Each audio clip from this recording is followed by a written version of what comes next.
Welcome to the Any Given Chance podcast. Stories about passion and sacrifice, what actually goes on behind the scenes in the consistent chase of everything. We're going to bring you some untold stories, some of people you know, some of people you don't. These stories that we bring on with our guests are nothing short of inspiring and will get you out there chasing your own goals as well. Join me, your host, 3am 365, Matty Minion, as we dive into these incredible stories. And of course, as the podcast grows, so do we together. So stick with us from the start, hit that like and share, subscribe button, get your family and friends involved, and we'll see where we are in 100 podcasts. No days off, no excuses.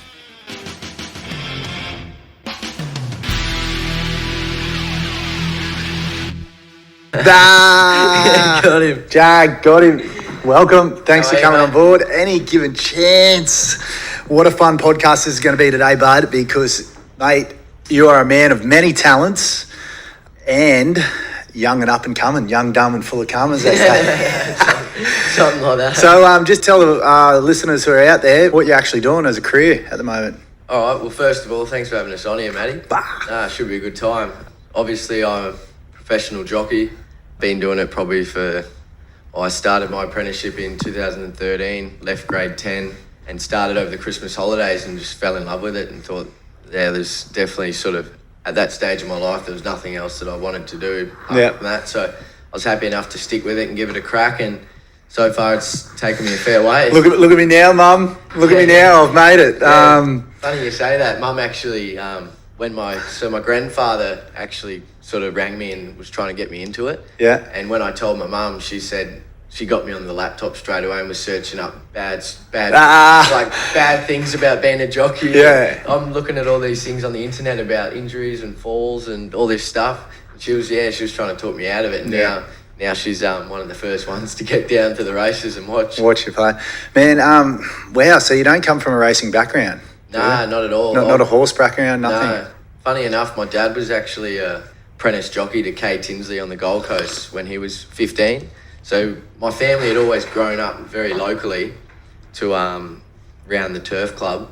And yeah, my dad left grade 10 and sort of did the same thing, and he only because he lived around the corner, and he went and did his apprenticeship and he started riding track work and got sort of through a few trials, and then he was too interested in surfing and he went out on the piss and got in a brawl and broke his arm, and then had a bit of time off, and then he come back and broke the same wrist again straight away. So I think he would have probably had a good 3 months off, and he'd sort of got heavy and he was too interested in partying and surfing, and back then that's all he wanted to do. So that would have been, was he living on the Goldie? Or? Yeah. Mate, that's prime reality in the Goldie. That's when the Goldie was killing it. That's when no one was out Kira. All the surf clubs were going off. And a few of his mates were really good surfers. Like he grew up with Ralph Palinja. Yeah. Growing up with him and Munger and all that. Yeah, Munger Barry. Yeah, so he wasn't interested in horse riding at all. He was too interested in surfing, and Kay Tinsley said to him, look, if you're going to get heavy and you're not all for it, I suggest you sort of move on. And he moved on and started a painting apprenticeship, and sort of then that was the last any of our family had anything to do with horses. And I think my grandfather sort of, don't know whether he maybe wanted me to pursue the same thing or but I was just a bit of a rat of a kid at school. So school wasn't for school wasn't. I think we spoke with Lukey Dittman, the man. He's the same, dropped out, boys shipped him off over to New Zealand, did an apprenticeship. I'm the same. I was barely hanging in there in year 9, surfing, doing everything. School wasn't for me, and by the time I was 20, I was starting my own businesses. Yeah, it's crazy. Yeah, so look, mate, and we spoke about that. Sometimes that higher education is for the right people, and we need doctors and brain surgeons. But that's just not us. No, that's what I mean. Someone's got to do it. But my brain didn't have that sort of. My brain didn't overwork at school. Yeah. Too much thinking for me was enough. I'd just go crazy. Yeah. That's it. And the way you learn as well. I think the way I learn is doing. Hands-on. Hands-on. Do the same with you? Or? Yeah, I can't do any sort of technology, computer, paperwork, none of that. It just doesn't sink in. No, I've got to be out there, hands-on, doing it. Yeah, right. So the first question I want to ask you, Jag Chester Guthmann or Jag Guthmann Chester? Guthmann Chester. Guthmann Chester. And what's the two names? Mum and Dad couldn't split which one they wanted. you got both. I actually don't know, but they weren't married, so they decided to go with hyphenated Guthmann Chester. So Guthmann's me mum's side and Chester's dad's. Rolls off the tongue though. Yeah. Goes well. Oh, there you go. That's what I've always been into. I was like, well, I wonder why it's double hyphenated. Anyway, so Goldie, born and bred. Yeah, I was born in Southport Hospital. Hectic. So you're one of fuck all. Yeah. There's no locals on the Goldie, and you're one of them. Yeah, so I grew up here, and funny enough, I've actually grown up within 10 kilometres of the turf club my whole life, and never had anything to do with it. Funny story, going back when I was probably 11, 12, 13, I had a couple mates live in the Sandringham complex, which is across the road from the turf club, and growing up there, our thing to do every weekend was water bomb and egg taxis that come through from the races. When you could get away with it, eh? Yeah, back then. So we used to have a bit of fun getting chased. And funny enough, I think Marianne Brosnan's partner, who works at the track now, I'm still confident to today it was him one day that chased us on his bike, saying he's going to break our legs. Did you ever get caught? Nah. Too quick, knew all the back streets, little paths, eh? Used to love the adrenaline of the doing Oh, stuff like that. Man. Can't get away with that anymore. No. Being Grommet back in the day, eh? So, rocking roofs and, wow. So, no introduction to horse racing at all. You've just found your way into it. Look, before we jump into that and really dive into your career, because I want to go over that and I want to speak about how good you've been going on the back of horses lately, and I think it's off the back of a lot of effort from yourself. But, like I said, man of many talents. You're boxing as well. We'll jump into that down the line, but let's start off as a grommet growing up in the Goldie. Surf, skate, BMX. Growing up when I was younger, the guy that I've always, like, my dad was a bit of a grommet himself, like, when he had us, he still thought he was 21. I think he still does now. So we always grew up with bikes and skateboards, and I'm talking from the age of my mum. I've got a photo of me when I was not even 2 years old riding a skateboard down the driveway. Yeah. And mum reckons that I was just one of those kids that was just a nutter. Yeah. So she said I was riding a bike without training wheels before 2, and just being a menace. I was climbing out of my cot before I could walk, and so in our backyard, it was like a playground. Dad always used to build dirt jumps, and then we had a guy that lived across the road from us he was an older... when I say old, I was young back then, so he was probably in his mid-20s. Yeah. And he built a half pipe across the yard, and we always used to skate it. Yeah. And he moved out, and he said, I can't take the ramp. I'll swap you for a motorbike for the ramp. So we had a spare Pee-wee 50 there, and we said, we'll give you that for the skate ramp. So then we ended up with a full half pipe in our back growing up. Wow, man, I remember that's all you wanted to build when you were a grommet. Yeah. Let's build a half pipe. It was a wicked one. It was probably 3-4 foot coping. Oh, you're kidding. Big bank either side with chairs, and we used to just skate that every day, and it just sort of grew from there. And then we sort of skated a little bit while we had the half pipe, and then Mum and Dad split up and sort of got rid of the half pipe and sort of moved out of the house that was our family home. And from there we sort of lost our way a bit in skating, but I sort of moved to motorbikes a little bit. We always had motorbikes, but mainly just push bikes. Yeah. So I used to just, growing up, always used to head down to the BMX track at Ashmore there, and then I actually got into BMX racing. Yeah. Because I was always there, so I did a bit of BMX racing, and then obviously on the coast, everywhere you ride motorbikes was just shut down, and it was sort of, back when we were young, it was a bit of a mission to sort of Dad to take us out anywhere far. So then I've still got 3 motorbikes now, but I rarely get out on them. But so it was always something. And then it was scootering, skating, and then as I got a bit old enough to go out and do my own thing, I think grade 8, got back into skateboarding and skated all the way through to probably grade 9 or 10, and then I still get on the skateboard now. Yeah. Still get on the BMX, and then, so mate, I love it as well. I was back down the park the other day, except I've got to go down as soon as I finish my run at 6 a.m, so none of the grommets. Yeah. Shame. I've still got a few moves left in me, but it's a lot quieter around then. Yeah, I got on the skateboard for the first time for a while the other day, and same thing, I got to the skate park and I was almost embarrassed. Yeah, I remember being a grommet with a half pipe, touching back up on that. Mate, that's all you wanted to build, you wanted to do when you were growing up. We used to go raid building sites. Yeah. You're like, there's 3 bits of wood, that'll do, and try and collect it over time. Funny story, we'll branch off onto something else here. What we actually did with the wood, instead of building a ramp, we thought, we're never going to get enough wood to build a skate ramp. Let's build a raft, because it was like a westerly day, like today. Board, no waves. Let's build a raft. And we end up building a raft and tied some bodyboards together and all this wood and launched it. And we end up drifting out into the shipping channel. Oh, really? Yeah, and one of our mates, we didn't know what to do. And he jumped off and swam into Moffat Headland. And instead of going and getting the lifeguard to come get us or anything, he was hungry, so we went and got a feed first. No way. That's and then come back. But all off trying to build a skate ramp in the backyard. Funny talking about stuff you build. Like in our backyard, we talk about bike ramps. Dad picked up these a motocross ramp because my nan had a farm at Boona. And when we were riding motorbikes, we always wanted to set up the freestyle ramp with a patch of dirt. And he bought a big, probably 8-foot ramp for the dirt bikes. And the guy that he bought it off gave us a little, like 2-3 foot little freestyle ramp. And we just put that around the side of the house and used to have this one plank of wood that was only skinny with sitting on 2 big bricks. And we'd just jump it until we could spread it further and further and further.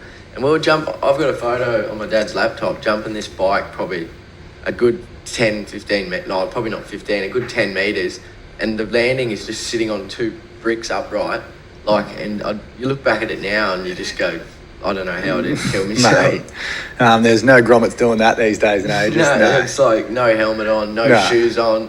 The kids these days are in doing gymnastics and training from the age of 5 to become professionals. You're setting up BMX bike ramps on 2 bits of brick.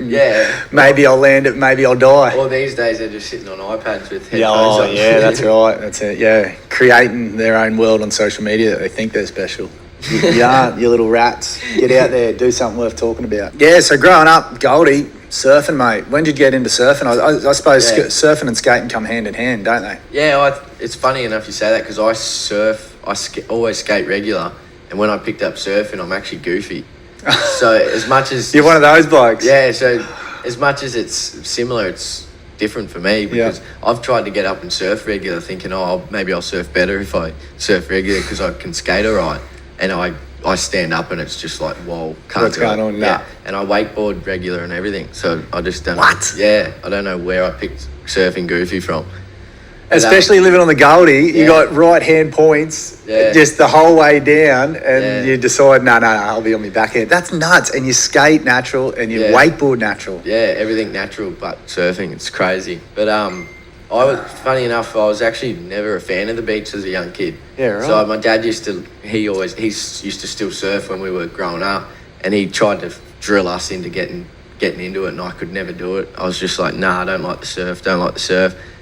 In school, I was a swimmer, so I just like swimming in the pool. I don't want to go to the beach. And I think I might have, maybe when I was young, I got caught in a rip once and got a bit scared, and I was like, nah. And then probably grade 8, I got back, I started to, my mum and dad made me do nippers at Northcliffe for a year, and that made me a bit more comfortable, but I still wasn't a big fan. But then as I got older, I just naturally become comfortable with it, and then I actually started bodyboarding in grade 8 through to probably grade 9. A couple of my mates were all boogers, and then I think I got expelled from Benola High in grade 9 for just being a menace, and I got stop. What was the breaking factor that you got expelled for? Righto. I'm sure there's many of them leading up to it, but just what's the one that they went, that's it, you're out. So the principal actually said to my parents it was the last straw on the camel's back. I just worked it up. And said all year I just found myself in trouble. And then anyway, there was this little kid, I wouldn't say little because I was smaller than him, but there was this kid in my class in maths in grade sort of 3/4 of the way through grade 9, and he was a bit of a eshay, bit of a ratty kid, hanged out at Australia Fair bus stops, and I was just always like, don't like this kid. And anyway, he's sitting in front of us at maths, and I'm sitting behind him, and I could see in his pocket he had like a lighter and a pipe hanging out of his pocket. And I thought, look at this. And I said to my mates, like, this bloke's got a pipe and that in his bloody pocket. I said, I'll pinch it off him. So I've walked up behind him and I've pinched the pipe out of his pocket. And then anyway, at lunchtime, I've gone round and I've pinched this pipe off this bloke. And anyway, one of the kids in my grade approached me and goes, I'll buy the pipe off you for $10. And I was like, and I said, you beauty, I'll get tuck shop. So I was like, $10 tuck shop for me, that's sweet. So I said, all right, sweet. Anyway, the thing stunk, and I was like, and I actually had headache tablets in my bag, like with a container of them. Yeah. And they might not have been headache, I don't know, but they had a prescription and it had my name on it. Yeah. So anyway, I thought, oh, the pipe stinks. He goes, you got anything to put it in? I go, oh yeah, I'll put it in this box. So anyway, I give him the pipe and put it in a box, got me tuck shop. Anyway, and then he's gone, and as you do as a young kid, he's gone and told all his friends, oh, I bought a pipe. Anyway, all his mates dobbed him in to the principal. So he's been called up to the office and searched his bag, and then they've gone, oh, so what do you got? And he's like, oh, I got this pipe. And then he's told the principal that he bought it off me, and it's in a medication box with my name on it. And then the principal's called me up, and it was actually classified as selling drug implements on school grounds. Yeah. Are you serious? Yeah, and so I was pretty much like made to feel like I was, drug dealing or selling drug implements. And I just thought, mate, I'll just pick this up off the classroom floor and just sold it for tuck shop money. Yeah, man. I've got $10. There was a cream donut there, 2 pies, and I came home with change. Yeah, they used to make these pizza sub things, like $5. Yeah. I got a pizza sub and a milk, and I was like cheering. Done. And actually, funny, so at first I didn't get expelled. I got it suspended for 20 days. And so I took the 20 days, and then right at the end of the 20-day suspension, the principal had reached out, and I think that's when they've had the conversation going, we've had enough of this kid. So they've expelled me at the end of the suspension. And there was only I think there was only 6 or 7 weeks left of grade 9. Yeah. So it was too late in the year to go to another school. Yeah. So I just had the longest Christmas holiday ever. Wow. It was, what do you get Christmas holiday these days? 6 or 7 weeks. Yeah, so I had 14. Wow. 14 weeks, and that's where I took up surfing. Yeah. So in the 14 weeks, my mum was living in Main Beach at a unit, and I was actually living at my dad's place in Benoa when I was going to school. And then when I got expelled and all my mates are at school every day and I'm sitting at home, dad's at work, I was sort of in Benoa, what do you do? I'm not going to go skateboarding by myself. So I ended up just hanging out most of the time at my mum's unit in Main Beach. Yeah. And I'd just take my boog down, and some days I'd get it to myself, no one out, pumping. And I'd ended up, towards the end, I'd sort of spoog for that long of a morning. I'd go home and get breakfast, and I'd feel like, I'm going to try surf. So then I'd take both down to the beach every day for 7 weeks and just rotate bodyboard, surfboard, bodyboard. And then, I picked up the surfing and then fell in love with that and started from there. Mate, growing up, mate, people don't understand. The beachies down here on the Goldie pump. Yeah, they're good. And you can jag a couple of banks on your own every now and then. It doesn't last long because the word gets out very fast. Yeah, but because the beaches are so spread out, you find you get most of your locals. If you go, I sort of always grown up in Main Beach, so I just go out at Breaker Street or Woodruff Avenue, sort of Narrowneck. Wave Street, Nobby Beach. Yeah, but Narrowneck at the moment's got an overly crowded people that you never see there before. It's still in my head in, but Breaker Street, all my mates that we grew up, you go out there and it's everyone you know out there. Yeah. So whether it's busy or not, it's still in rotation. You know everyone, but I that's where I find myself most days. If it's a bit windy or whatever, you still bit of swell, you still find a wave out there. Still find some ramps and whatnot. And I hate going down the points. So. Oh mate, you got a full I got to sit here for 15 minutes, have a conversation with myself, going, all right, this is what you're gonna do. Yeah. It's a full pump up, but man, you get hell waves. Yeah, you get a couple of waves and you're sweet. I've got mate, best wave, longest wave of my life. I stepped off down at Kirra there, out the back Snapper, all the way through to Kirra, and just not all the way to the beach, obviously, but it came off in the middle. But legs burning and all that. Yeah, it was hectic. I tried to do that another time actually. I got a leg burner. And then it jacked up through the superbank through the middle. Yeah. I'm thinking, I'm going to get chewed here. I was like, it was travelling in it. And then I realised I'm not coming out of this. Yeah. And then I realised my legs were burning. I had no oxygen whatsoever because I was just the adrenaline. Yeah, and then I got pinned for ages. I remember coming up, just holding onto my board, going. Well, that's funny you say that. That's one thing I've always never been real good at. I'll go out when the swell's big, but I'm always the one to be getting smashed, and I'm always terrible at holding my breath. I got mates that'll go out in sort of 6 to 8 foot and just get ones on the head like nothing. Yeah, like nothing. When they hit me on the head, mate, I feel like I'm under for 2 minutes. Yeah. I come up like I'm nearly drowned. Oh, mate, you got to work on those breathing techniques. That was that thing that I give you the other day to lose that weight, mate. It's all about breath. That's what I'm learning. I'm learning about that now, reading a lot of books on it, especially because I've decided to take up the fucking sport of running. They reckon it's everything. My mum's getting into it, breathing work. She's got these bowls that she does and all the breathing work. And she reckons it can change everything. Ridiculous. Controls a lot of things. Yeah, between breathing and your gut microbiome and your diet and everything like that, because your gut speaks to your brain. Those two things basically control your life. It's crazy that you bring that up, because I was just watching a video on Facebook, obviously being a jockey, trouble with my diet and weight and things like that.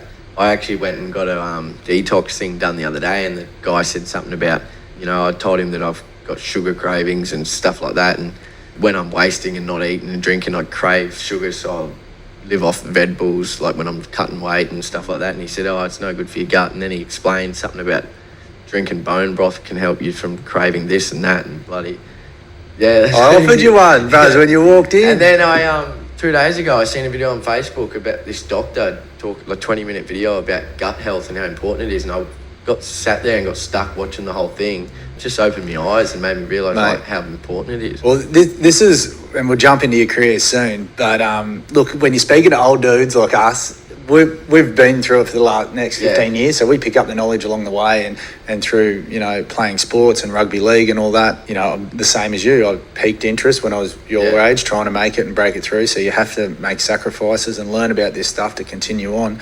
But you'd be fresh as a wet willy. Mate, we'll have a chat and I'll show you some stuff after it, but mate, I can't say more. Get your gut right, and everything follows off that. Get your gut and breathing work, and wow, watch everything change, and watch those hungers and sugar cravings go. I know it's fast, and the caffeine and that will drag you out from feeling hungry, but mate, if you do some hard work for 4 to 8 weeks and get in that zone, you'll find it a lot easier. Well, let's go into that. Surfing, you're ripping, BMX, ripping, skateboarding, ripping, and like I said, I'm going to edit this and put some videos on here. You're a fucking animal, this bloke. Jockeying. Now you're 21, you're still growing. What do you walk around at? What do you weigh? I probably walk around at a comfortable 60. 60 kilos. On a good day, 59. Pushing to be on 58. Terrible day, could be 61. But I try and... How's that 1 kilo is a terrible day? That's like, holy fuck. When you tell people, the balance between sort of couple kilos, it means nothing to them. But when you do it as a job where 300 grams is a difference. Correct. It's crazy how much 1 kilo. And you get reprimanded hard if you're over. Yeah. And then, or once again, losing rides. We've spoken about this with Lukey. So, where did you do your apprenticeship when you got? How'd you get into it? If you're not from there, and your grandfather pushed you into horse riding, would you rock up the door, knock on the door, go, hey, someone want to take me on? Well, obviously, it was sort of going through grade 9. I was looking for a job, and I always, because my mum and dad weren't well off, and we always worked. They always worked hard for their money, and we Wheat Bix, breakfast, lunch, dinner. Yeah, and I never got anything given to me, nothing special anyway. We always just was sort of got what we needed, and that was it. And I always sort of was happy to work for a bit of money and get a bit of pocket money. And I was looking for a job, and my grandfather, I don't know, he's not in racing and he's not a punter, but he must have followed it. And I think Dad doing it as a young kid, I think maybe he kept sort of a bit of inside him, made me want to sort of give it a go. Yeah. And he kept hounding me. I'd go up, he lives in Bribey Island, we'd go up there for Christmases and that, and he'd go, oh, you keen to get into jockeying yet? And I'm just thinking, no, mate, no way. And I'm just this is you're young, just start surfing and skating. Yeah. I'm thinking, mate, horses, what are you talking about? Yeah. I'm not getting into that. I haven't seen a horse before. Yeah. Anyway, he kept drilling it into me, and then he'd ring me up, and he started ringing my dad, saying, take him down to the stables, get him a job there. And I just thought, no, I'm not working weekends picking up horse shit. And anyway, I ended up getting a job at KFC, and then That's much better. Yeah, and then I worked at KFC for 6 months, and then I got a job at Surface Macca's and worked there for probably 6 months. Did you get the belt buckle? The Macca's belt buckle? No, I didn't have it. Back then, I don't know if I got the belt. Mate, we used to get jobs at Macca's so we could get the belt buckle so we could wear it at school and think we're fucking cool. Yeah. That was the only reason why we went and got jobs at Macca's. Yeah, no, I didn't get no belt buckle. But, and then, I was sort of, it was probably wasn't long after I had grade 10 left. So through grade 9, he was hounding me to go to the stables, and then I ended up going to Macca's and KFC. So he sort of forgot about it. I thought, no, I've got a job like making me $80, $100 a week. Like, that's all I need. Yeah. Anyway, and then sort of 3/4 way, just before I it was probably a month or two before finishing grade 10, he'd rang me up out of nowhere and goes, oh, are you keen on going back to school next year? And he knew I was getting in a bit of trouble and that. And I said, oh, no, why? And he goes, oh, well, I'd maybe get you an opportunity for an apprenticeship. And I said, oh, yeah, what doing? He goes, jockeying. And I was like, you're kidding. Like, he never forgot about it. And he goes, yeah, I've rang around. I've got a guy that wants to see you. Next weekend, we're going to go in there for an interview and see how it goes. And I thought, oh, yeah. And anyway, next few days I was shitting myself going, oh, God, what? That's when I told Mum, and Mum had gone, oh, no, you're not doing that. Yeah. And so then 2 weeks later, he drove down to the coast and we went in there with my dad. And, we went to Bruce Hill Racing at the stables there at Bundle. And I walked in and sort of said hello. And I was riding a 5'4". So I would have been like 5'3", 5'2", like tiny, had long blonde hair. Walked in there and I've gone to the stable, and Brucey Hill, if anyone knows who Bruce Hill is, you know he's big denim jeans and baggy singlet, like old bloke. And I've just gone, oh, God. Like, he looked scary. And I was like, oh, no. Anyway, we're going in there, had our interview, and it was an interview of not many words at all. It was just sit down, just told me A to B, like, you're here. If you want to be a jockey, put 100% in. If not, don't waste my time. And then he said, I'm happy to give you the go, but make sure you put the 100% in. And then he said, you got to be prepared to be put on your ass a few times. Yeah. And then that was pretty much the conversation of the interview. And I just was like, well, I didn't say anything. I just kept nodding my head like, yep. Anyway, we walked out, and he said, so I told him, like, yeah, I've got I think I had 2 weeks left to grade 10. And he said, well, obviously we'll start, and don't start yet. He said, I'm happy to take you on through the Christmas holidays and just see how it goes. So, yeah, and then 2 weeks later, I think I'd said him I'd start in 3 so I could have a week holiday, Christmas holidays. Anyway, so I had the week off, and then I went in and started first morning at 3:30, went in there, and funny enough, I went in there and I'd done a whole week, and I really liked it, I enjoyed it. But then my brother had just been to Splendour in the Grass, and he's a couple of years older than me, and he come home with this massive virus and like got me crook as I was like bedridden for a week. So my second week there, I'd had a whole week off, and they probably thought I wasn't coming back. Yeah. But anyway, I went back, and I loved it. I think I fell in love with it straight away, just working with the horses and stuff. That was in 2013. So beats Macca's and KFC, doesn't it? Yeah, it was great. And then I know horses. Well, I love animals as much as you do, but horses they've got wits, don't they? They've got brains. It was crazy. Yeah. It was funny when I heard sort of I was going to start doing it. We'll hang, all me and my mates, so no one's around horses. And me and my mates on the weekend, I would tell them, I'm going to start working at the racetrack in 2 weeks. So we'd get on our pushies and ride around to the stable, the Gillian Heinrichs, where the horses had put their heads over. Yeah. And we'd all ride up on our bikes going, I'm going to be like working with these things, and I'd be trying to pat them and stuff, like just like getting a feel for the horse. And I'd never touched a horse. Yeah. Don't know. A bloody $500,000 racehorse, and you got 6 kids around there going, Yeah, and one of the workers, I remember, come around the corner and said, like, you can't be playing with the horses and that. Yeah. And I was just like, I'm going to be working here in 2 weeks. Like, tough as anything. Yeah. I'm like, I got a job for Bruce Hill. Oh, man, how funny.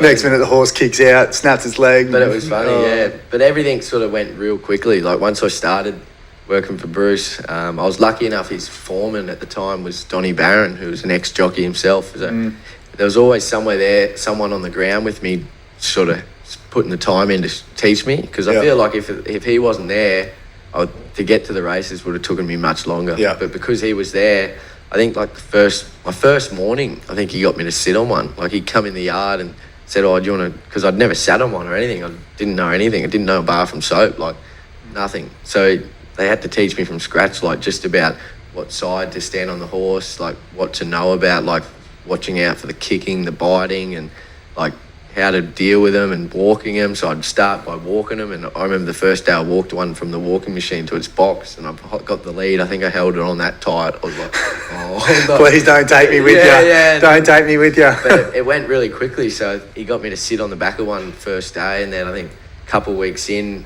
he had me in a saddle just teaching me how to hold the reins, like how to hold your bridge and that, and steering left and right and blah, blah, blah. And I think 2 weeks in, I was walking a couple of horses around the walking machine, just like getting them warmed up for the riders, and then started sort of trotting. And it was funny, I learned to trot up and down the concrete, just like trotting up and down, just warming the horse up. And then, it took me to the round yard and started cantering around the rounding yard, and then went into like a big sand ring, like a big arena. Yep. Started doing figure eights and cantering and stuff like that. And then, he sort of got me around this train tech track, and I thought I was killing it. I thought, I'm killing it. Like, I think this was like a couple of weeks in. I'm riding, and then he's so they've thrown you straight in the deep end. Like that, it wasn't like learn the blah blah blah. 3 months down the track. It was pretty much like just, get on the back. Let's go. Yeah, it was pretty much straight away. And I had a few moments in the arena where like a horse would start cantering pretty quickly with me, but they couldn't go anywhere. So they'd sort of half pull up themselves. And I just thought, this is easy, killing it. And anyway, he got me going around this little training track, just cantering, and thought I was going good. And then he got Bruce to come watch one morning. He goes, he's riding all right, like he's got it. So Bruce come and watch me, and next day Bruce goes, put him on another one. So anyway, I rode this I thought I was killing it on this one horse. It was just a gun horse, like a pony. Anyway, so Bruce has gone, jump on this other one. It was an ex-race horse. He wasn't racing anymore. He'd just been in the box, Warrior within. He'd won a Grafton Cup and that, like one of Brucey's favourites. Yeah. And Brucey goes, he's a quiet old horse, he'll be right. Anyway, I think I got over his neck and went 10 metres and just went flat stick, like round this training track first morning on a different horse. And I thought it was easy. I thought, I'm killing it on this one horse. Like, get on another one, and the thing just bolted on me. Flat stick, and I remember just like... holding on. Just not knowing, like I had no strength or anything. I think I started, when I went to the stable, it was 36 kilos. Wow. So I just remember going, like, I couldn't get my head around how to stop this thing. Like I thought, I've got nothing. Like I couldn't pull on it, couldn't do anything. And I ended up bawling out in tears, like just going, what the hell? Like, anyway, and then this is what taught me. He kept putting me on the same one. Yeah. And eventually I got used to, like, it'd take off every day. Yeah. But it'd only go a lap, and then it'd pull up. Yeah. And then it'd go around and go again. Like, so it'd pull up and then go, pull up and go. Yeah. And Bruce just thought, we'll just let him get used to it. And anyway, it worked. I ended up just having to figure it out. I never learned how to hold it, but I just got used to, like, the first day it took off, I cried. And by the end of it, I'd be laughing. Like, towards the end, I'm just going...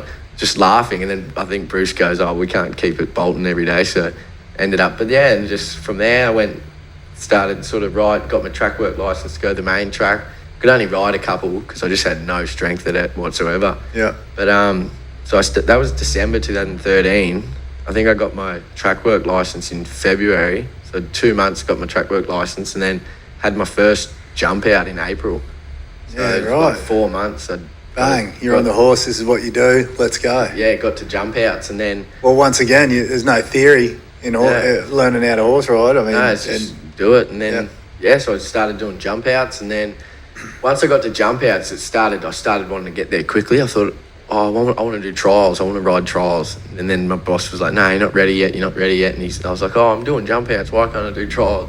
And he's like, no, and he goes, you're only doing jump outs on these quiet horses.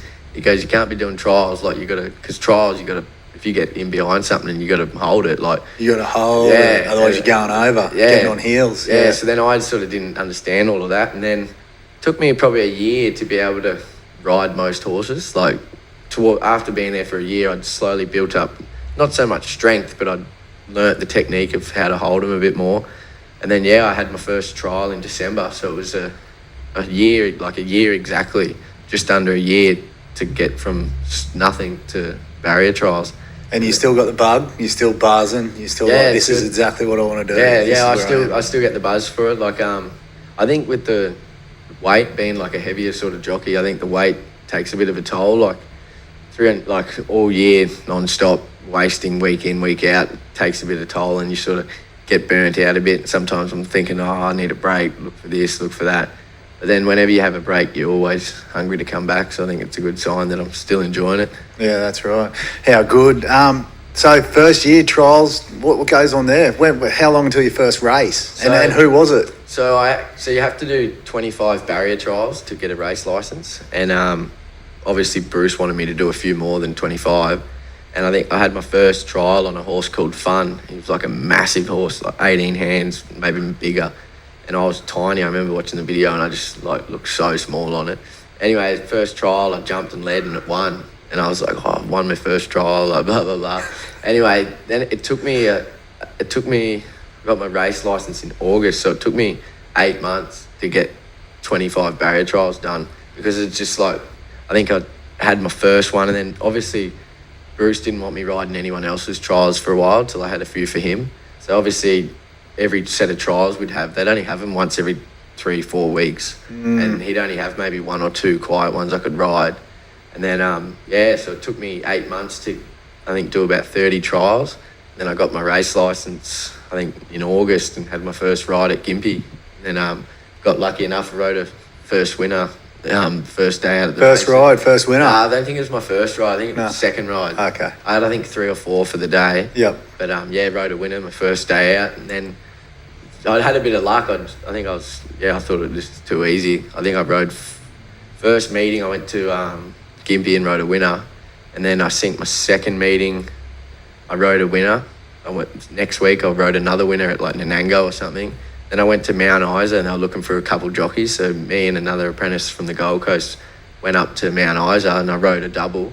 And I thought, I've rode 4 winners in the first 4 weeks riding. Cash and checks. Yeah. Cash and Nanango maiden checks. Yeah, so I had a lot of luck, and then it sort of went from there. Wow. Because there's people who get into it, they take some years to get their first win. Yeah. You haven't got the right horse and whatnot. So from there, then it just grow. Yeah. Let's go. Yeah, let's go. So obviously you do a lot of riding for Michael Costa now. Yeah.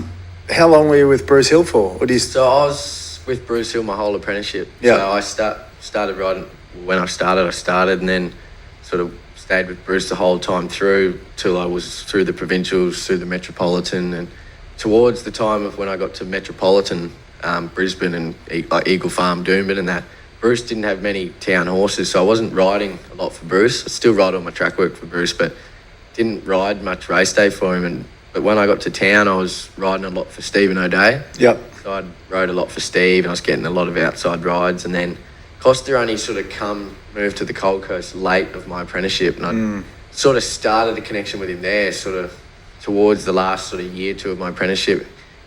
He actually gave me my first Saturday City winner, funny enough. Who was it? Stanley. Oh, yeah. He's called Stanley. It was I remember him. It was in a 2,200 metre race. Yep. And I rode a couple midweek Wednesday meeting winners, but I haven't rode a Saturday City winner yet. And I think he gave me my first winner. And I didn't ride a lot for him. He gave me a couple wins here and there, but I didn't ride it overly much for him. But then as I started sort of riding in Brisbane every Saturday on a regular, most of my riding was for Stephen O'Day. Yeah. And I was lucky enough to win the apprentice title that year. And then the next year I went on, and I think I was 6 in front all year. Thought I was going to go back to back, and then Bailey Notiff overtook me Nailed ya. Yeah, overtook me the last couple of months, and then but I still had a good season. That season. What do you end up drawing you by? I think he might have beat me by it's hard to. I think it was pretty close, because I knew I was 6 in front, and then a couple of months left, he'd sort of caught up to me. He was riding a shitload of winners for Golan. Classic. Yeah. See, that's the next thing. Doesn't matter how ride, you need the horse underneath you as well. Yeah. And and he rode a ton load of winners for Golan, and then he caught up to me, and then I remember he sort of got a few in front. He might have ended up finishing the season 6 or 7 in front of me, but that same season I'd won the Gold Coast Premiership as well. So even though I didn't win the Brisbane one, I was pretty rapt with winning the Gold Coast one, considering I was riding in Brisbane most weeks anyway. Yeah, correct. So for the listeners out there, when we talk about racing seasons, when is it? So the racing's 365 days a year, with no break. So the season goes all the way through 12 months, and the season starts the 1st of August to the 31st of July. So that's one season. So to win a title, you have to be on. Like you said, you have those couple of weeks off and someone picks up 3 winners on a weekend, or 2 weeks in a row, they're up your ass. That's what I don't like about racing. I mean, I like it because I love racing, and I'll watch it every day of the week. But for jockeys and athletes, there is no way that you can be at peak performance 365 days a year, and you're judged on your peak performances consistently. So if you did it back in January, you should be doing it in August, exactly the same there. And I mean, fighters have fight camps. I'm training for a marathon. I've trained built into it for 12 weeks to peak at this one time. They speak about wasting and doing, what you need to do for the winter carnival when it comes up to here. It's really hard to continue that. Like winter carnival's finishing now. How do you hold that peak performance? And like you said, if you're wasting every week, how do you find that energy? How do you find that buzz to keep going? And it's fun. And like I think any other professional athlete or someone like yourself that's doing that, you'd sort of look into what we do and think that's what you'd expect. Like, how do you guys do it? But it's when you've sort of been in the games from 15, you sort of don't know any different because every other jockey's doing it. You don't go, you don't look at them and go, oh, like, how are you doing this? I actually almost think, like at early days, I thought I was just expected to do it. But then I've gradually over time learnt myself that I actually do need a break. Like 100%. I can't go all year. Like with COVID, first few seasons I was riding, I'd taken a couple of weeks off each at the end of the July. So towards the last 2 weeks of July, at the end of the season, I'd take 2 weeks off and go snowboarding. And that's what I'd do probably 3 or 4 years straight. I did that. And then just the 2019 Christmas, I went to Japan for 2.5 weeks and went snowboarding there. And then, with COVID, sort of the last 2 years, I haven't sort of taken a break at all. No. So I've been going since, December 2000. So I've been going a whole 1.5 years now without a break. And I think I'll probably take a couple of weeks off and give myself a freshen up at the end of this season. Just jump over the border and go camping or surfing for 2, or go to Stratty for just 2 weeks of just no phone, no horses, no nothing. That's all refresh. That's all it is just 2 weeks off from not looking at the scales. Not checking your weight. Just enjoy. And that doesn't mean you're going to go, oh yes, I'm not looking at my weight. Let's go eat 20 Krispy Kremes and let's go. But it's just living a normal lifestyle. And holy fuck, like I really want to jump into this because, I mean, I want to learn about it and I'll jump in it with you. I think we're both on the sidelines a little bit with it, but you can't consistently waste every week and it'd be good for your insides as well. You add in, I mean, and we'll talk about this after the podcast. We'll work out some dietary sort of stuff that I know about and see if that can help you, and work that into your plan. Because longevity-wise, you can't waste every week and you can't drink Red Bulls every day. It's not going to work. You're going to be in an early grave. As good as racing is, and all the spoils that you get with it and whatnot, it can't be done, mate. And you can't be at the peak performance 365 days a year.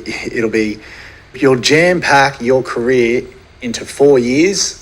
And you won't. That's it. You'll go, I'm done with it. You won't prolong it till you're 30. And it's more so now, much more, because first few seasons I rode, I wasn't as heavy. So over the years I've grown. So of course, first I think year or 2 years riding, I didn't even own a set of scales. I'd just rock up to the races with my gear and be like, I'm sweet to ride any weight. And then I remember I had a bit of time off, and then first time I ever thought, shit, I've gotten heavier, was I went to Ballina one day. I was riding 51 and I'd never check my weight because I'd always walk around, like when I first got my race license I was 46 or something.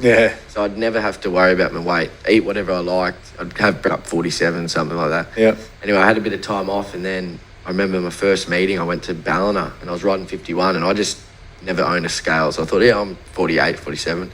So I rocked up there and I was like 51 on the dot, and I didn't have any gear to be able to make the weight because all I had was heavy gear. And I had to borrow all these light, and I was freaking out, going, oh crap, like I didn't know I'd be this heavy, and then had to borrow all this gear off another jockey and made the weight. And then from there, it was just a gradual thing, like each 6 to 12 months, I remember I was riding 51, and then 12 months later. So I made sure I was still able to ride 51 when I got to town to make the... So when you say 51, and you said you rocked up at 51, but then you had to get all this weight cut and weight. So what do you need to be to ride at 51? So if what is it? So you got to carry your saddle, or what do you weigh in with? So if the horse got 51, you weigh out at 52 because they give you a kilo allowance for your vest because Yes. you've got to weigh out with your vest on and obviously your gear. So they'll give you a kilo allowance for the vest. So if you're 51, if you're riding 51, you got to weigh out on the scales 52 with your saddle, your vest, your colours, your boots, everything you wear and go out in the race with besides your helmet. So, Wow. So if I got to ride 51, the heaviest I can be was sort of, well, at that time was sort of 51. They allow you to weigh out at 52.4. That's the max. So it's got to be between 52 and 52.4. So you've got 400 grams. And nowadays, now that I've gotten heavier and I've got the lightest gear that you can possibly get, if I'm sort of, I don't ride 54 often now, but when I do, I can sort of make it, I can scrape in if I'm 54.4. Yeah.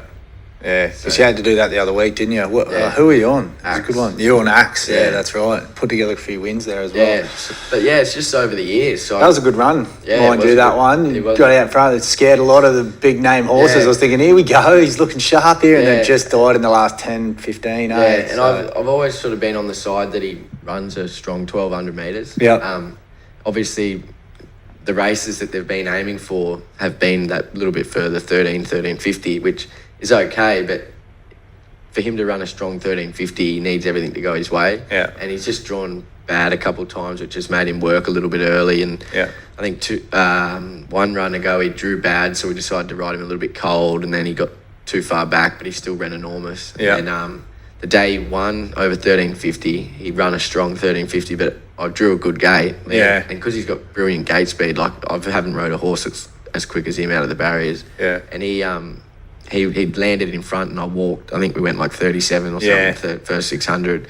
Or probably slower. I think it might have been 38 or 39 or something. Which just kept that. I absolutely crawled. Yeah. And then obviously everything was pulling behind me. And then when I got to the straight, he kicked and nothing could keep up with him. Yeah. But at Ipswich, drawn terrible, had to use up a bit of gas early. Just caught tight bend around the top there. Because, mate, with running, the biggest thing I've learned is heart rate. And I can see that how it transforms into horse racing now. Like you said, if you got to burn it up and if you elevate that horse's heart rate at the beginning of the race, it's basic. Unless you got a freak underneath you, it's going to stop eventually. So and sectionals and all that, it's very easy. I spoke with Lukey about this because I love watching them on the clock and I go, they're going too fast. They're going too. This thing's going to stop. For you, how do you gauge that? So you got a song? You got? I remember Bossy always used to say he sings a song when he was a young guy. A lot of people obviously back in the old days, counting was huge. Like everyone was in their head that could count. They could count. Okay. But nowadays, track work and everything, I just rely on a beeper. So when I ride track work and I've got to count it, I've got to go 15 seconds a furlong or something, I don't count. I just use this thing that beeps at the side of my head. So now when I get in a race, I can't count it, nothing. I won't get out in the race and hit the 1200 and start going at 1 Mississippi 2. I couldn't do it. So I just judge off feel. Every horse will travel differently. And it's funny, some horses will travel at going 15 seconds a furlong and feel like you're going 12s. They got a short, sharp, quick stride. Whereas other big horses, you'll be going the same speed and feel like you go way slower. So I just judge it off. Every horse is different. So I just go off how the horse is travelling. So in a race, if you're at the front, I think you obviously just want your horse in a comfortable rhythm. Yeah. So some horses will go quicker, comfortabler than others. Yeah. So it's just all about feel. So if you got that feel and you feel you can just pull him back underneath you just a little bit and just pinch that extra one or two. And that's what I mean. It's always going to be different on every horse. Yeah. Some horses will be naturally going quicker than others. Yeah. But I think whatever horse you're on, as long as it's travelling strong on the bridle without reefing its head, but without going too quick, I just find that's how you gauge it. Yeah. Horse racing, mate. That's it. So what's the plans? What's the plans in the future with horse racing? Like I said, you've teamed up with Costa now. Costa went on a phenomenal run there, and I think you're on the back end of it as well, cheering, putting in some good rides, and I was even cheering even more and loading up some dollars. But mate, that's horse racing for you. It always turns. It's not as, like you said, shiny days as always. And I found that pretty quickly. So when I was an apprentice, had a bit of success. I won the Gold Coast Premiership first year, then won the Brisbane, then the next year ran second in the Brisbane and won the Gold Coast. And then I went to Sydney and thought last 6 months or 5 months of my time, I've got a bit of claim left. And I'd sort of, not opportunities had dried up, I shouldn't say that, but I just sort of felt like I wanted to change. And then my manager sort of had, at the time, had chased up an opportunity in Sydney, and I still to this day, I sort of regret going. Like, I probably shouldn't have gone, because I had Stephen O'Day, I was riding for him, and I knew he had a lot of horses coming up that I was going to be sticking on. And anyway, I just thought I'd be kicking myself if I didn't go down to Sydney in case, like, I just thought, if I went you never know. Yeah, I thought if I go down to Sydney and I get this great job and I'm riding winners at Randwick and blah, blah, blah, I'd be kicking myself if I didn't do it. Yeah. So anyway, I went down there. What's worse, regret of not going or regret of going and going, I missed an opportunity back here? I'd 100% go, mate. The world keeps ticking. Well, that's it. Like, you never know until you go. So like, I'm not... Did you invent that slogan? Yeah, no. But looking back at it, I wish I stayed, but I'm not I'm not kicking myself. No, that's right. I move on from it. But, long story short, it didn't work out. I come back, and then the opportunities at Stephen O'Day's had dried up only because he'd taken on Stephanie Thornton. So I understand that you can't be take on an apprentice and putting another apprentice on. Yeah, there's no work for them. I'm paying someone to do nothing. Yeah, so sort of opportunities dried up a little bit, and I struggled getting an opportunity in town, and that just goes to show racing how quickly it can turn. Like 100%. Like if you have, like you said, with having time off, like if you're riding all these winners and you take a little 2-week holiday, some other jockey comes in, gets on those horses, and they keep and it's just funny how you just can be 1 minute you're in and the next minute you're booted out. And that's what I found. I struggled, opportunities dried up, and I had to come back to the Gold Coast. And I was riding in town and gone to Sydney, went no good, and come back and I couldn't get a ride in town. So it rattled me a bit, and I had to go back to the Gold Coast. And I'm always like, it's pretty tough. Like a lot of jockeys, I'm not the only one. Like it happens to a lot of them, and that's where racing can be tough. Like it's a bastard of a game at times, how it's up and down. But yeah, I sort of was one of those persons that never really got to me. Deep down, I thought, why? Like I want to be in town. I thought I should be in town, but I didn't let it worry me. I just thought, I'll just go with what I've got, keep persevering at the Goldie, and then I ended up building up a quite good connection with Costa and started riding a lot of winners for him. And then now I'm still at the moment doing most of my riding at the Gold Coast. But when the opportunities come, I get back to town, and Costa sends horses there when they're ready to go, and often get a good winner there, here and there. So loves his stats, Costa. Yeah, he loves his winners, I tell you. Yeah, so it's funny. The last coming out of my time, I sort of went from being one of the top apprentices in Brisbane, getting rides in town, to just getting put back on my level-headed. Just back, and then it's not all. And that's just made me realise, like it's racing. It's funny. Like you got to, like you said, like without the horse, you're no good. Like you can believe that you've got a lot of talent and you can do this. You can train. You can be putting in all the work that you can possibly do. And sometimes you think, why isn't this why aren't I getting opportunities? And that's where, like a athlete, like a footy player or somewhere where it's your fate. So if you're a footy player and you're working off the scenes hard as to improve your game, you can go out there and show that. Yeah. Whereas jockeying, I can be working as hard as I can at my style or doing my form, but without the horse, I can't go out there and go, look, this is what I've been doing. So do you communicate with any other trainers or anything? Does your manager do? Because obviously you want to know for your training schedule, are you bringing this one back into work? Is it going to be good in 8 weeks? Should I just mellow right now and then I'll amp it up so I can be good? I probably didn't ride a lot of outside work, which probably didn't help me as an apprentice. So I didn't build a lot of great connections. Like I was sort of tied down at Bruce Hills, riding a lot of work where I probably wasn't getting a lot of race rides because you didn't have the stock there. Yep. But it's probably the time where I probably should have been punching to ride work for everyone. Yeah. And then anyway, move forward to now, I'm sort of, I'm not saying I'm not getting opportunities. Like I'm enjoying it. I'm riding at the Gold Coast. As much as every jockey wants to be at the top, I just think, if it comes, it comes. I'll just keep persevering. I think that's the best way to look at it, especially at your age. Mate, you're going to grow on your career. Yeah. And I think if you just keep ticking at that box, and I speak about it all the time, just moving that little 1% forward, you'll look back in a year and you'll go, holy shit, I was riding 3.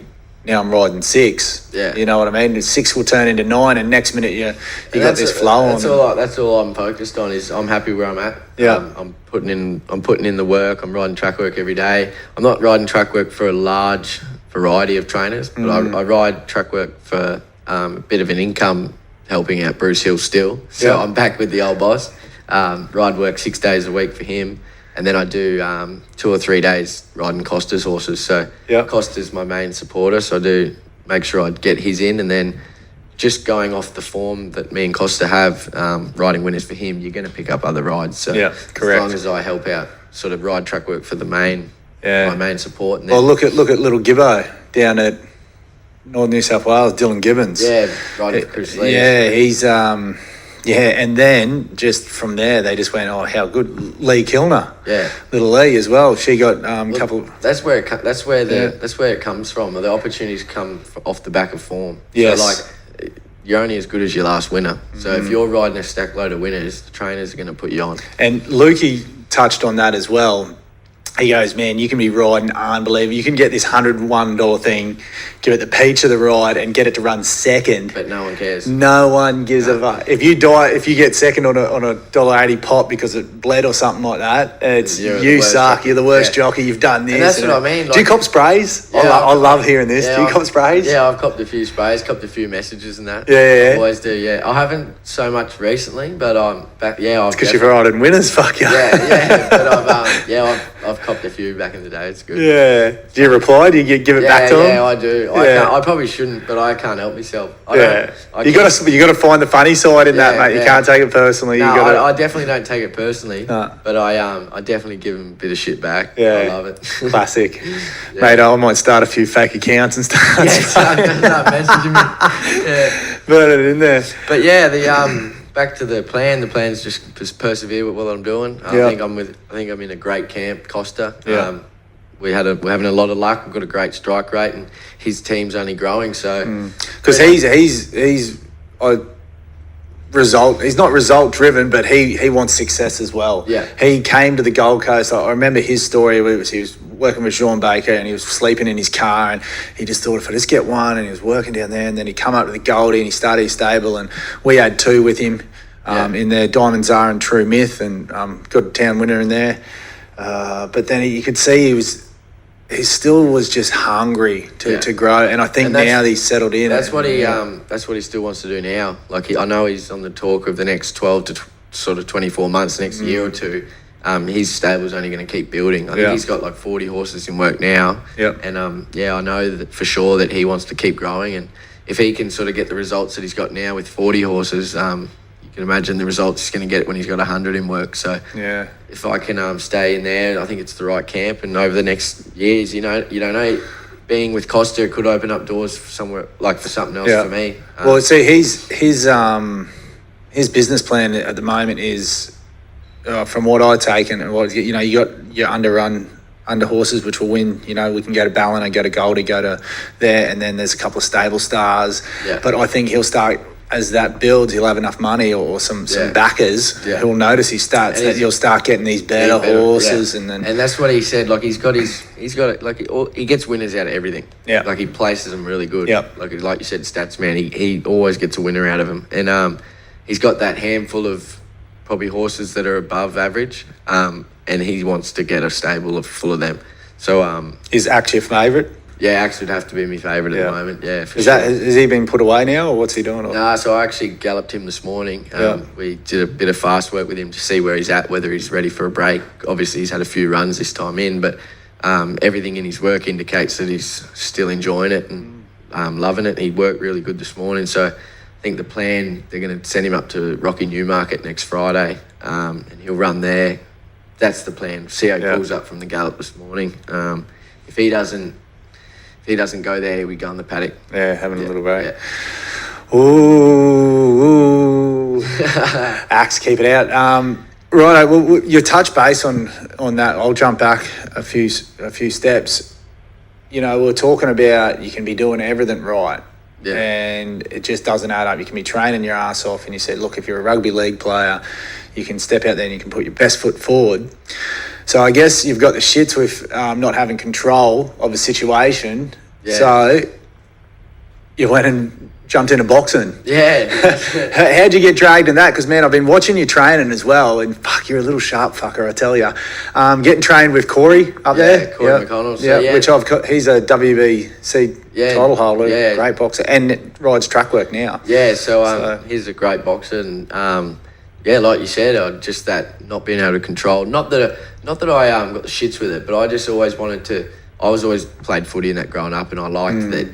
If you've got talent, you'll stand out. Yeah. And obviously in horse racing, you need the cattle behind you. So horse racing, having success in horse racing is all a mixture of having good luck, putting the work in, but also getting opportunities. So without the opportunities, Same like surfing. Yeah. You can be in a comp surfing and one, there's judges, or two, you got to wait for a wave. Yeah. That wave can determine winning or losing. So that's where with horse racing, you just got to keep persevering until the opportunities come, which they'll come if they come, and you just keep working hard. But I wanted to jump into something that was more of, if I train, I know I'm going to get the performance, get that result. Yeah. So I started confidence in yourself and nowhere to hide. I was controlling the fate of it. So I've always wanted to get into a bit of boxing, and then before COVID hit, sort of early 2019, one of our good mates that we were in Main Beach living with, he was a personal trainer at a gym, and he had started just taken off in his professional boxing career, like just had a couple fights, but he was really enjoying his training and doing a lot of PTs. So me and a couple of mates thought, we'll support him and go in and do a few PT sessions boxing, and we'd do 2 or 3 days a week, just me and a couple of mates doing pad work and just a bit of fitness. And I was more or less getting into it just to help me weight and for fitness, because I was riding 54 at the time, and I just found I need to be doing something more than what I was doing. So I was happy enough to put in a couple of sessions a week doing boxing, and it really helped me, like, for cardio. Oh yeah, mate, there's nothing better than to strip you down to bear nothing than boxing. Yeah, like the cardio of it was extreme. Like, I remember the first couple of weeks was real tough. Like, I remember some days I'd be like, he'd be drilling us, like, oh mate, keep going, like, and some days I'd feel like I had nothing left, I was going to spew. And then it's funny, after like a couple months, you go, what I'm doing now to back then, I'm doing so easy. Progression. Yeah, and it's like you feel good. Like, you see, like, before I couldn't even hit pads for 2 minutes straight, like, flat out. And you need to take that lesson in everything you do. Yeah. It's hard to see when it's happening, isn't it? Yeah. But like you said, if we're sitting here and you're talking about it and looking back now, you're like... Oh. I remember, like, what I'd be getting a stitch for before, I go, how was I... Like, now I'd never get a stitch for a warm-up. Yeah, that's warm-up. Yeah. And then, like... I noticed it in my riding. Like, if I was wasting and I'd sort of lost, I find when I lose sort of anywhere 2 kilos or more race morning, I'm pretty rattled. Yeah. Like, it stuffs me around a bit. So, and I've always pulled, like, after a race, pulled up pretty rough. And when I started boxing training, I'd waste my ass out all morning and I'd pull up fine because I'd been training hard. Yeah. So my recovery and cardio, like breathing and that, was so good. Sharp. So I stuck with it, and then it's kept going, and then COVID sort of held it all up and we stopped training for ages. And I didn't train for probably 12 months, and then I heard about a few Brisbane jockeys were training up with Corey, and they were going to take part in a charity fight night. Yeah. And I straight away thought, like, I'm real competitive. I thought, I'm going to get involved here. So I actually, one of the boys, Boogs, Anthony Don, he said that at your Ninja Warrior thing that you guys did that you had to do. He goes, this little fuck just goes hard at everything. He goes, I was looking up at this thing I've got to climb over, and he reckons he ran past me, off to the next one. So yeah, that was a good. Speaking of that was a fun event, Ninja Warriors. I'm just like that, eh? Like, I can't, anything to do with sport or something where it's competitive, I just can't. Like, I hate losing, and I've got to just give it everything. Yeah. And that's like boxing. I thought, if I get in there with these other jockeys, I've got something to, like, prove. Like, we're in here boxing. Yeah. I'm going to prove that I'll train harder than you. I'll like, it's just stuff like that, you know. Like, I'm getting in there to be better. You've known you've got the win before you're even there. Yeah. You know, so then put in the work. And I just thought, if they're all getting in a fight and doing it for charity, like, I don't want to miss out on this thing. And obviously I hadn't boxed for ages because of COVID, so I thought it's a great opportunity to get back into it. Yeah. So I got involved and signed up to the course. It was like a 7-week training program, and then you have the fight at the end. And so a group of us jockeys were all training with Corey up in Brizzy, and doing sparring and that twice a week, and I really enjoyed it. And then we had our fight night, and then who'd you fight? Ryan Maloney. You got Maloney. Yeah. So then I knew that. I just wanted all the listeners to know that. Yeah. So I got lined up with Ryan Maloney, and we knew pretty early that I'd be fighting him because we were sort of on the same sort of level. He'd done a bit of training with Corey before I've seen videos of him too. He can move. Don't get me wrong. He's not freshy by any means. Yeah, so he was training with Corey probably a couple months before with the program just for his weight as well. Such a good thing for jockeys to get into. And he was training, and then we were sort of on the same level, and we were sparring great together. Like Corey was like sometimes be like, man, I'm really liking watching you two spar. Like you're boxing good. And so then we thought, me and him will be fighting for sure, and we're great mates. And so we had the fight, and I ended up getting the win. And then I sort of thought, I got a bit of taste for victory, and I thought, I'll stop you there. What's the adrenaline like boxing compared to the adrenaline like on the back of a horse riding? I guess because you do it so regularly, it'd be different. But what about a big win? Yeah, I think the adrenaline. What's it fair? Okay, well let's go someplace deeper. What's the first time you got on the back of Warrior and Brucey Hill sent you around the track to crying and then laughing compared to the boxing, the adrenaline you get after sparring or fighting? Well, the getting over the horse bolting was definitely not a great adrenaline. The boxing was better than that, but I think I remember riding my first winner, and all my family and brother and a couple of mates were there. I think that's probably the biggest It wasn't so much adrenaline. I didn't get the adrenaline. It was more like everything after. Everything sort of come out. You've just rode a winner. You've just it was more emotion. I don't think the adrenaline was that much. And because you ride horses every day and that, I think early days when I started racing, most of the adrenaline was out of the barriers. You get the adrenaline when the race goes. Yeah. But once you ride the winner, it was more just emotion. The feeling of raw emotion. Whereas I rode my first listed winner, and I remember that was a pretty good buzz. It's such a different. I think boxing's more of a raw adrenaline. You're going in there to punch someone's head in. Yeah. And you're getting hit, or when you're boxing, you're gonna get hit. So it's they're punching your head in, and you're punching their head in. So it's it's a different adrenaline. It's more of raw adrenaline. Whereas riding a good winner, it's adrenaline, but I find it's more emotion as well. I get more of an emotional kick off it.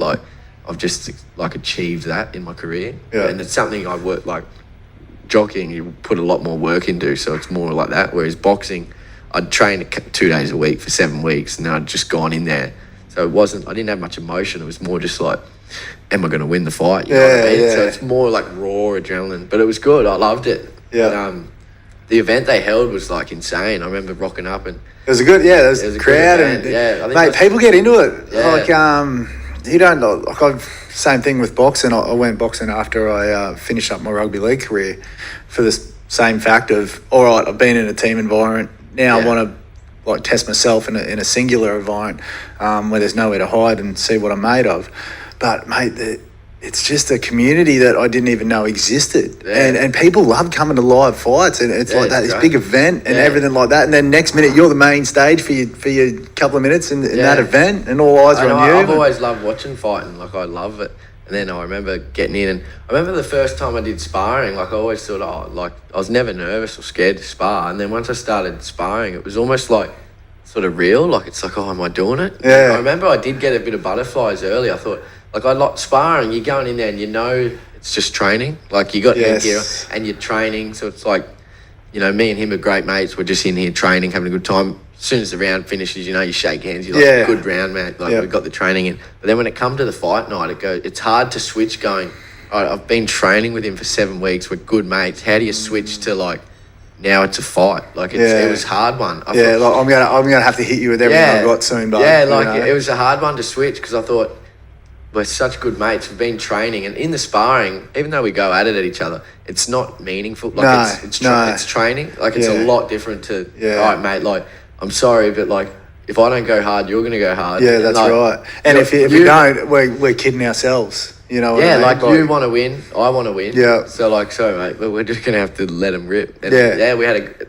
I remember rocking up that night, and it was like, I remember at the Brisbane Convention Centre or something, somewhere there, the R&A Showground or something. Yeah. And walk upstairs, and it was a formal event, so everyone's in tuxedos and ties, and I walk up there, and it was like just crowd was huge. Like everyone was lining up to go into this thing, and I'm just like, I've rocked up from the races. I rode at Brisbane in the last, and I've got my backpack on with my gear in it. Yeah. And I've just gone, oh my God, like there's so many people here. And that's when the nerves hit me. I thought, oh God.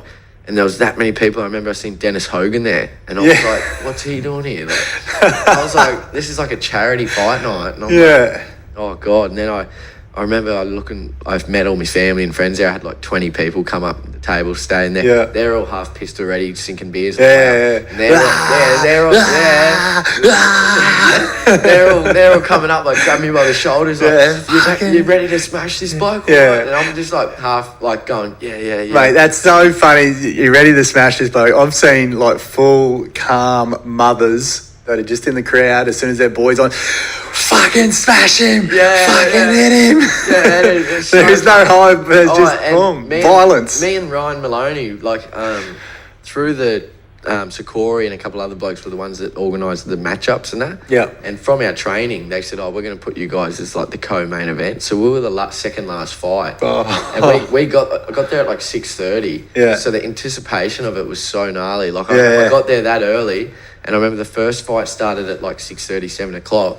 And I thought, I'm here that early now. There was like 15 fights. Yeah. I thought I may as well sit at the table with all my mates and that. So I'm sitting in the crowd, looking at the crowd, and there's like lights, smoke machines, like big ring in the middle with all these lights on it. Like it looked like a proper, like, I thought, this is, like, I feel like I'm a professional boxer. Mate, that's pretty much how it goes. Yeah. I mean, on a bigger scale, they set it up, but that's how they set it up. It was like 1,000 people. Like there was like 100. There's 1,000 100,000 people. There was 100,000 people there. Yeah. Trust me. It's like Suncorp filled up. But like it felt like that. Like I was like, wow, there's so many people, and I obviously being early, I sat at the table and my mates are sinking piss, and I'm just like, can't even have a beer. Like I'm just, the nerves are kicking in, and I remember watching the first fight, and they put this song on and they walk down the aisle. And I'm like, God, I don't know how I'm going to walk down this aisle. Like, I didn't know how I'm going to, like, and I'm like... Am I going to be a showman? Am I going to head down? What am I going to do? And then once I started getting a bit nervous, and then, once I started warming up, I was all right. And then I convinced myself that, like, I'm going into fight. No point being nervous. Like, I've trained with him. Like, nothing new. And I said, I know what I've been training, like, blah, blah, blah. And I just thought, I've got to get this mongrelness out in me. Like, I just switched off that I know him. I don't know him. And I'm just like, he's there to kill me, I'm there to kill him. Yeah. And then I just thought, I'm just going in there hard, that's all I'm doing. Yeah. Anyway, I remember when we lined up and he walked out first and I'm behind the curtains, and I just remember just like smashing myself, like just punching myself, and I'm just like firing up, like I was biting down on my mouth guard that hard. I was full just convinced myself that like, I'm ready. As soon as I did that, it was just like, I was like, I'm ready. Mentality, man. All the nerves went away. And funny, when we talk about the walkout, I didn't know, I was that awkward, I didn't know what to do. I started like pacing down the thing, like I didn't even walk slowly. I don't know what to do with my hands. I feel like I'm on a spaceship. I fully just like half skipped out there. Like I was like speed walking, like, because I just didn't want to, like, I just wanted to get past the crowd. Like, all my mates and that are hanging over the ropes, like going, and I just like didn't even make eye contact. I just like ran down. Just like got in. Once I got in the ring, everything went away, and it's funny, like once that bell goes, everything was wiped out. It was just like we're in the ring, there's no one else. Yeah, man, it's weird, eh? Yeah. And that's that first fight experience. It's so good. And it's funny, like everything we trained for just went out the window. It was funny. It was just like I think we'd still boxed good, but it was like, it was just a brawl, and I won the fight because I just didn't give him a breather. I was just pressured him the whole way. The whole 6 minutes, it was just like I was just in his face, just throwing him. And that's the difference. Then you see, you watch the pros and that they are thinking, and they do have calculated things, and they know, and they breathe. Everything's just relaxed and slow and move. Where you're I was just like chasing him around, just throwing him, and like I was exhausted, man. Yeah, that's right. Well, they control their heart rate, control what they're doing. They know they're going for 10 rounds, and that's the beauty of long range boxing compared to 3-2s, where you have to be into it for those couple of minutes. But I think that's what that's what made me want to have another crack, was after having that first fight experience and learning from what I did. I wanted to improve off that. So I just got back into training and sort of did a couple of sessions training, and then I didn't know that another fight, I was meant to fight this Saturday night, second fight. I didn't know I was going to get back into it this quick, but Corey McConnell sort of rang me up and said, there's a fight night coming up, and one of our fighters at the gym, he's only a lightweight and we can't find an opponent. Would you be wanting to jump in the ring? And I just thought, well, why not? Like I wanted to give it a go. I didn't think it'd come that soon, but I just thought. Well, but look, when you got momentum behind that, you're better off. I think you continue. Same as anything, you fight more, you get better. I mean, unless you're taking big shots and that, which you do need time off. But if you got that momentum going, you're feeling good and you're looking sharp. I was still fit, and I was still training once or twice a week. So I thought, there's no reason why I can't. Like, I still had plenty of time. I think I had 5 weeks. Yeah. And I'd sort of fit. I was fit. I thought, I'll jump in. Anyway, so we started training, and then, we meant to fight this Saturday night. Yeah. I think so is that going down, or you don't know, with COVID? I tried to confirm yesterday, just because as soon as they declared all those possible hot spots and that, I thought, we'll probably be in lockdown. I rang yesterday and they said, and then when they declared that we're going to have all these restrictions at 1 a.m. on the 29th, I rang with Corey and I said, we're going to be fighting. He said, at this stage, he knows, like, the gym's open and everyone's training still, but we'll just have to wait and see. But then this morning I woke up and seen on Facebook that, I think it's off. Yeah. Well, I wouldn't even be having that enter in my head. I'd still be fighting in my head. Like, I wouldn't even be interested in. They did that to me once playing footy, and fuck, I had the worst game. Yeah. It was pissing down rain. I'm talking like torrential, like flooding. Can't drive to the field, and we thought they're going, the game's off. I'm going, there we go, let's go. Went to the pub, and an hour later the coach was ringing us going, where are you? The game's on. We use a plane. And I was thinking, fuck, but just that whole... It's the mentality. I've switched off. So ready. I've got a weekend off to go out there, and look, I think we won 10-8. But, man, I was getting tackled. The old mate was holding me head in the ground. And like, there were puddles of water like that. I'm coming up going... And then I copped like 2 shots in the nuts as well that game. I just remember being on the field going, what the fuck am I doing here? It's the only game of footy that I reckon I just wanted to end. Usually I was like, can we keep playing? Like, what's going on? But...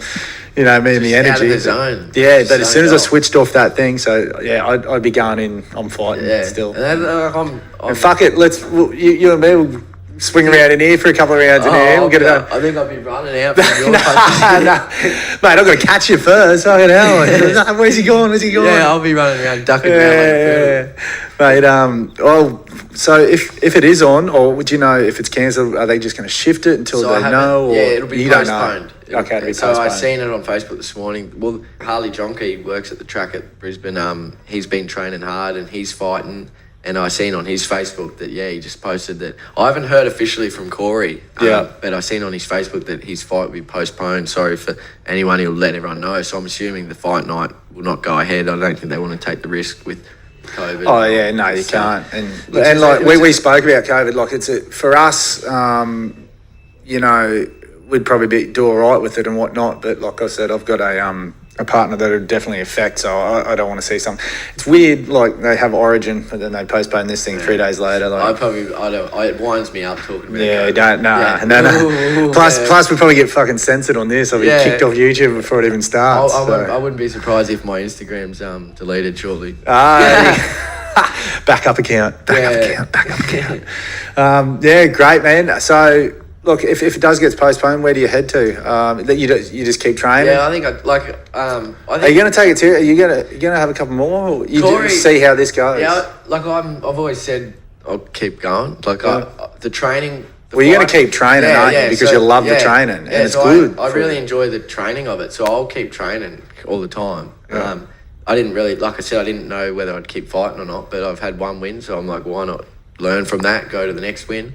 And Corey's all for it. Like Corey loves training me, and he's always been the one to say like, like he said to me, he goes, like if you weren't a jockey, I'd be making you a boxer. And so I just thought, well, I don't know, while I'm, training good and training hard, why not keep going? And if I can keep sort of improve, and that's the only thing I like doing. Like it's more of a challenge for myself. Like it's a new spark, isn't it? Yeah. Same with like horse racing. You didn't come from a horse racing family, so you had to day one learn. Yeah, that's like with me with boxing. Like I don't even play Oztag or that anymore. I've played rugby league for X amount of time, and it's got to be over 4 foot for me to go dust off those boards over there. You know what I mean? Yeah. It's very. I get the surfing bug every now and then. I'll surf consistently. I'll be like, it's back and I'll surf anything 1 foot to 2 foot. That's the same with me with surfing now. Yeah. Like I'm hot and cold. Like I'll surf heaps for like 2 weeks in a row, and then I might not surf for 2 weeks. Yeah. But boxing it's just for people like us, and I suppose it'd be different for people who've been doing it since they're 7. It'd be monotonous as well. But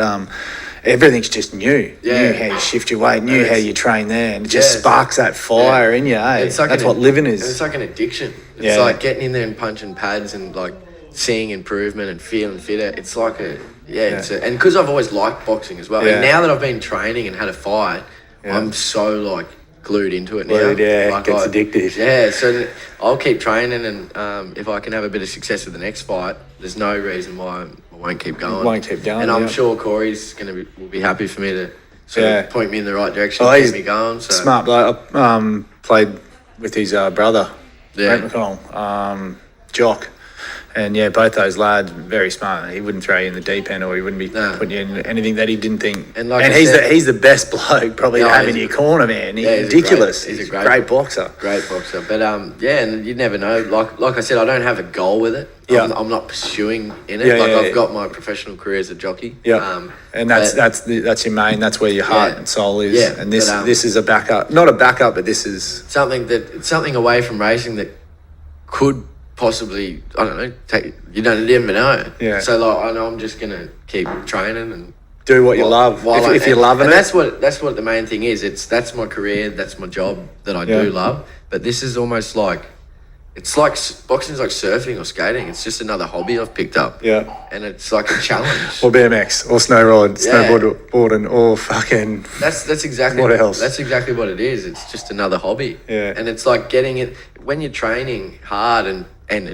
improving, you want to have a fight. Yeah. Because it's like that's what you're training for. That's exactly right. So like if I'm training hard and I can see that I'm improving, well it's like I want to challenge myself. I want to be tested. Yeah. I want to have a gauge. It's not a real challenge if you're not getting in the ring. I think it's a great side for fitness and mentality. Like it's great for your mental thing as well. Like if you're having a bad day and you get in the gym and punch shit out of the pads, you come out feeling way better. $1 million. Yeah. So I think it's just another challenge for myself. And because I am competitive, I've got that like competitive mindset that if I'm going to train, I'm going to go and fight. Like I'll just get in there and challenge myself and see how it goes.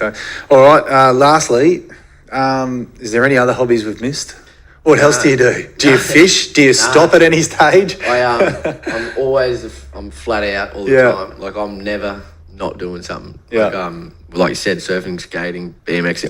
As I've gotten older with the jockeying and that, I have slowed down a little bit. Like got out of that kid, because you had injuries. Like back when I was younger, the stuff we did was just like I look back at even skateboarding. I went to skate park the other day, and even though it took me half an hour to get comfortable, but then after that I was like, God, I don't want to. I remember I tried to grind the first time I got on the skatey last week at Coolangatta.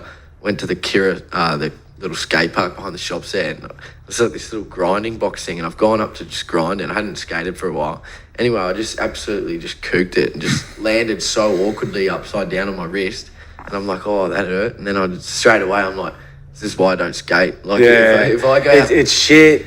Because it's something you love to do, but at the same time, once I got over the wrist, my wrist come good, warmed up. Yeah. Then I started hitting the ramps, and I'm like, I got the bug. Next day, I went and bought a new deck, and then I'm out at Narang skate park the next night for 2 hours. Yeah, it's and I got the bug for it again. Yeah, and I love getting content for the Instagram and that. We're always videoing that. So And we were like, obviously social media is huge now, like you getting involved in the podcasts and doing stuff like this. Like it's something I'd love to start doing is just making videos. Yeah. Like I'm always doing cool stuff, I think. So like keeping busy. So me and my mates, like while we're surfing, getting barreled or skate ramp or going out and having a beer together, camping or doing whatever, like start filming it and put videos together. I find that there's it's great, but you also have to be in the moment with that stuff. I found with this shit here, it just takes ages to set up. I'd love to just have this same conversation sitting at the pub or sitting down the beach. We wouldn't be doing it more for to sort of go somewhere with it, but more just for ourselves and our followers. And it's I just want to post videos of doing cool stuff. Yeah, doing cool stuff. Yeah. And mate, if that takes someone to go, oh, fuck, like skating the other day, I was like, I legit went and got that and went out on the street because I watched you grind that thing. I was thinking, that's little cunt, I was going to skate it. I'm going to go skating. Yeah. And that's the power of social media, and that's the power of what I'm trying to do. Obviously, getting up and training 3 a.m. 365. I wish I had some of the energy you had. It's a gift, and I show my missus your stories, and I'm like, mate, this bloke is the biggest hype man I've ever seen. Like I literally watch your stories and just go, yes. Well, that's what it's about, man. That's what That's what I want to try and do. I wake up out of bed to go to track at 3:30, and I feel like I'm 50 and my back's sore. And I'm watching you at 3 a.m. It's raining, and you're running 25 kilometers. I'm like, going like this, going, get out of bed, can't One day I actually got home, and I was having a bit of a shit morning. I had a bad morning at work, and I had a bit of shit to do, and the surf was pumping. And I went home and I was feeling shit, and I thought, I'm going to just go home and have a sleep. Anyway, I turned your story on, and it was the one where you're like, get out of bed, go on, get out.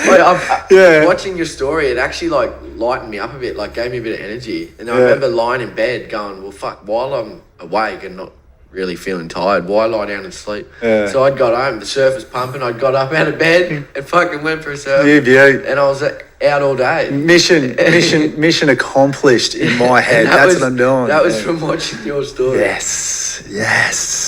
That's what it's all about, man. It's all these, because you have that in you, and you can. Today you sit there and you don't move for 10, 20 minutes, and I tell people, I go, while you were thinking about running or thinking about doing something, were you on your phone? They're like, yeah. And I said, how long? And they go, 10, 15 minutes. I said, there's 3Ks. Done. You've done your run for the day. I can't run 3Ks. Well, yes, you can. You could have walked it in that time. And then from there you grow. And then, mate, I'm so scared of time going past too fast now, and I can't get enough done in a day, or can't get enough in. You know what I mean? I go to sleep going, I wish I just could have done that. No. But it's just not going to happen. So, mate, and that's what I want to do. The biggest thing, like, talk about time, I look at it and go, like, you're much older than I am. I'm still a young gun. Fucking thanks, but like talking about getting old, like I think I'm 22, and I'm like already thinking, God, like adult life, like being like kid for me felt like yesterday. Yes. And it's just all about like changing, and I just want to make the most of the moment and still feel young. And that's what I want to that's why I just keep busy with doing all the hobbies I did as a young kid, because when I'm doing them, it makes me feel like I'm young again. So, how do you stay on track? Because being 22 comes drinking, becomes this, comes that, comes partying. It can very quickly go down a different path, and there goes your jockey career, and there goes your every other career. So, how's your relationship with alcohol? Do you have something set in place? Are you too determined to let that take over your life? Or? Well, I think I could have possibly went one way probably a couple of years ago when I was fresh 18. Like, I think that was my chance to sort of go one way when my weight was good, so I could drink whenever I wanted.